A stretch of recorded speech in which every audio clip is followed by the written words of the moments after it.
We're going to move on for just a moment to some of the other Super Rugby across the weekend. We're going to head to your favourite team, Batesy, to the Crusaders, the team that everyone absolutely adores. 10 current or former All Blacks were in the 23 in Melbourne. You've seen it on what you may have missed. Shock loss to the Waratahs. They are now 0-2 to start the season. Where do you think they're at? Where are they sitting right? And I know it's early days, but where are they sitting this side? Well, obviously not very happy, you know, but in saying that, I don't think they need to hit the absolute panic button. We know that you only got to get in the top 8 to make the final series, you know.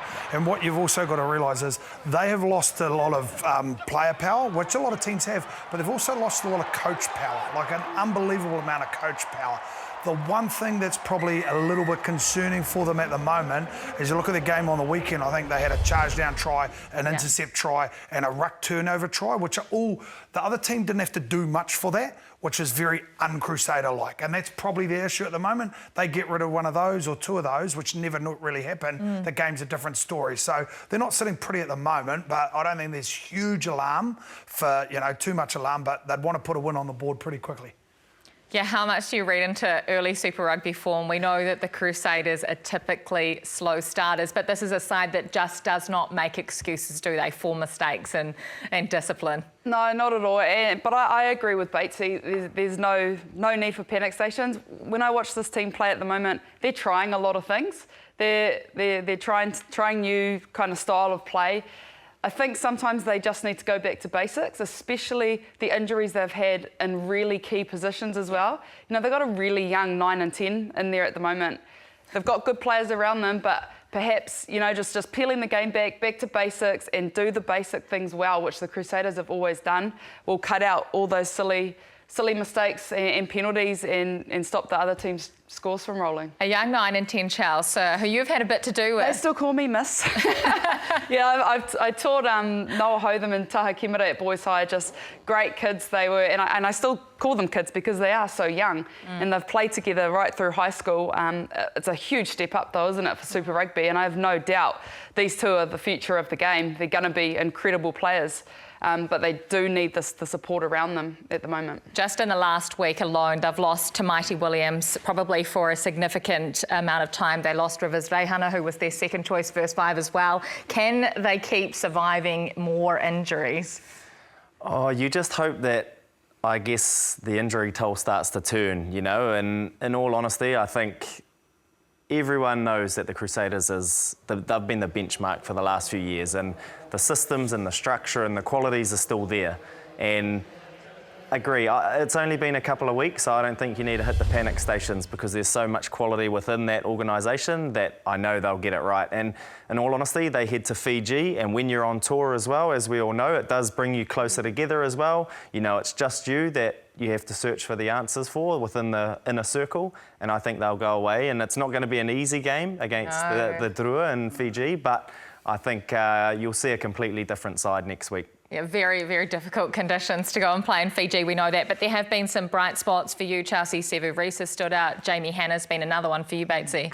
Yeah, it's how good is it to see Sevu back, and, you know, coming back from a long-term injury, sometimes you don't hit form straight away, but this guy's already knocking on the door for another starting All Blacks jersey, and that's going to be a massive headache already for the new All Black coaching staff. The right wingers at the moment in New Zealand. I know. Oh, how lucky are we, right? But just to see him back doing what he does best, he's one of the best finishers that we've had, so great to see him back, and, you know, just hoping he goes the whole season. Let's talk about Moana Pacifica then. It is their 3rd season and we're starting to see huge improvements just in these first 2 games of the season. That is a massive win for Moana Pacifica, beating the Drua for the first time on neutral territory in Melbourne, and a big win for Tana Umaga. Yeah, and his coaching staff too. Yeah. I think they've got a... Well, you've coached with most of them. Yeah, well, I think they've got a real settled coaching staff. You look at like TC, Tom Coventry there, who's been a Super Rugby coach for ages. You know, there's real experience. Stephen Jones, who's an international coach as well. So they've probably got a pretty good flavour. TC backs up as the Samoan coach as well, so he knows a lot of these guys. They've got plenty of experience, and what they sort of do have, even though Albany, which is an interesting place for them to be, they've got a home base where they're all there and they're all together. And I know Tana has worked on this squad for a long time and just ticking away in the background. And, you know, at the moment, they're going pretty well.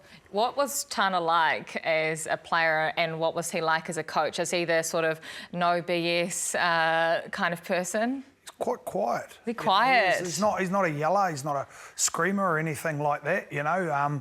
But he holds that, and it's a word that's thrown around a lot, but everyone knows who Tana is. Yeah. So he holds that sort of prestige, that sort of mana. So when he speaks, people listen. He can open doors that the average person probably can't, you know, and that helps them build that community, that helps them build that team and say, hey, come be a part of this. Do you think, I mean, we're seeing the potential being realised now? I know, again, it's only very early on in the season, but they came close to the Highlanders last week. They've picked up a win in just their second game. We were there for their first ever win. That seems like a long time between drinks, Charles. Yeah, it does, but the game just gone, it wasn't just a standard win. They won with a red card and a yellow card, and they still managed to bind together and you know, get the dub. And I think, you know, this squad, a lot of these boys have been together for a while now. So, you know, they're starting to learn how each other plays. They're probably getting in a much better off-season because they know the demands of the game. Some of these boys played at the World Cup as well.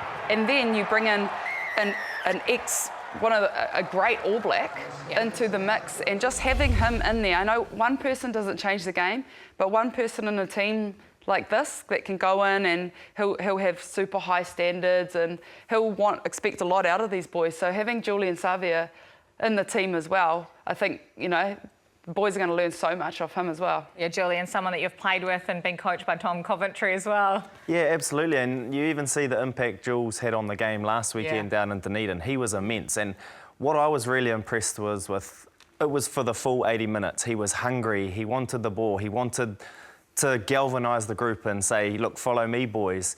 And that's, I guess, the type of players that you need in a squad. And then also, yeah, having the likes of Tom Coventry assisting Tana in these moments. They're not just here to make up numbers this year. They have made a massive shift and they want to compete for everything.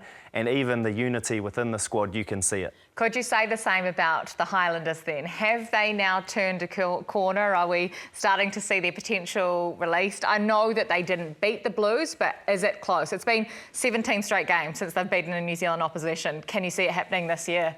I really can, based on the first couple of weeks. And that's, again, just based on effort. A lot of it's around just the effort plays and the camaraderie, the connection that you can actually see on the field.